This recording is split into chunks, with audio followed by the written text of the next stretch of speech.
નમસ્કાર ખેડૂત મિત્રો, તલના પાક માટે આવી ગઈ છે સૌથી મહત્વની ઘડી। અત્યારે પાક 50 થી 60 દિવસનો હોય એટલે કે એમાં બીજા ફૂલ લાગવાની પણ પ્રક્રિયા ચાલુ હોય અને સાથે સાથે બેઠિયા બંધાવવાની પણ પ્રક્રિયા ચાલુ હોય છે। તો જો આ સમયે તમે માવજતમાં ચૂકી જાઓ તો ઉત્પાદન નથી મળતું। તો ખેડૂત મિત્રો, હવે ચિંતા ના કરો। આ વિડીયોમાં હું તમને 3 એવા સ્ટેપ જણાવીશ કે જેની મદદથી તમારું ઉત્પાદન બમણું થઈ શકે છે। આ સમય દરમિયાન સૌથી મહત્વની વાત કરીએ તો એ ખાતરની હોય છે। તો આ સમયે કયા કયા ખાતર આપવા જોઈએ કે જેથી ધાર્યા કરતા પણ વધારે ઉત્પાદન મળે? તો ચાલો આપણે જોઈએ। પહેલું છે પોટાશ। પોટાશના તલના પાકમાં ઘણા બધા ફાયદાઓ હોય છે। ખેડૂત મિત્રો, આપણે પોટાશ વાળું ખાતર એટલે કે મ્યુરેટ ઓફ પોટાશ, જે પોટાશ વાળું ખાતર હોય છે, તો આની માત્રા આપણે કેટલી લેવાની છે? વીઘે આપણે જોઈએ તો 5 થી 7 કિલો જેટલું મ્યુરેટ ઓફ પોટાશ વાપરવાનું હોય છે। તો આના કયા કયા ફાયદા હોય છે એ જોઈએ। પોટાશ જે છે એ પ્રકાશ સંશ્લેષણની ક્રિયામાં મદદ કરે છે, જેથી ખોરાક બનવામાં વધારે મદદરૂપ થાય છે। સાથે સાથે તે છોડમાં પ્રોટીનનું ઉત્પાદન વધારે છે અને નાઇટ્રોજનની કાર્યક્ષમતામાં સુધારો લાવે છે। પોટાશ તલના છોડને પણ મજબૂત બનાવે છે। છોડના મૂળ દ્વારા જે પાણીનું શોષણ થાય છે એ પોટાશ વધારી દે છે। રોગ પ્રતિકારક શક્તિની વાત કરીએ તો આ દરમિયાન જો જીવાત અને કોઈ રોગનો અટેક થાય તો પોટાશ એ ખૂબ જ મહત્વનો ભાગ ભજવે છે। બીજું આપણે વાત કરીએ બોરોન। બોરોન જે 20% માર્કેટમાં આવે છે, આપણે એનો ઉપયોગ કરી શકીએ છીએ। વીઘે જોઈએ તો 200 થી 250 ગ્રામ જેટલું બોરોન આપણે વાપરવાનું હોય છે। બોરોનના ફાયદા તમને બધાને ખ્યાલ જ હશે।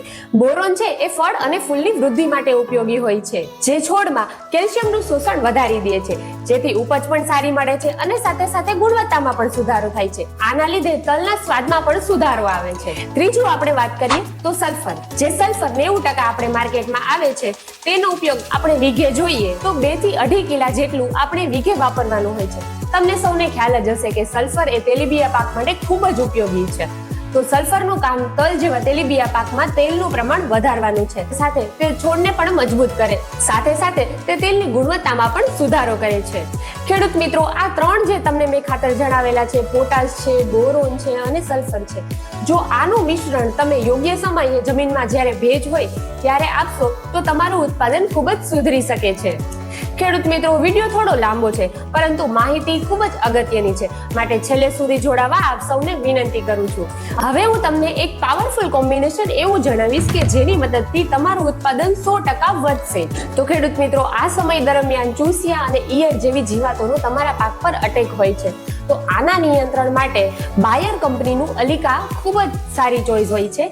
12 ml જેટલું એક પંપ દ્વારા તમે છંટકાવ કરી શકો છો।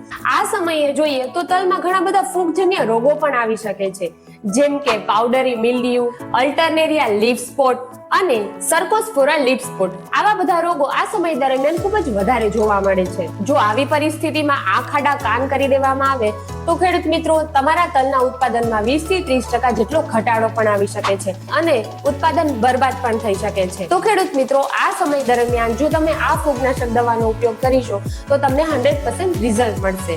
માટે બાયર કંપનીનું ડેટિવો જે આવે છે એ એક પંપ લેખે તમે 8 ગ્રામનો યુઝ કરી શકો છો અને સાથે સાથે 05234 100 ગ્રામ જેટલું અને માઇક્રો ન્યુટ્રિયન્ટ્સના મિશ્રણનો જો ઉપરથી છંટકાવ કરો છો તો તમને સોનામાં સુગંધ ભળી જાય એવું સરસ રિઝલ્ટ મળી શકે છે।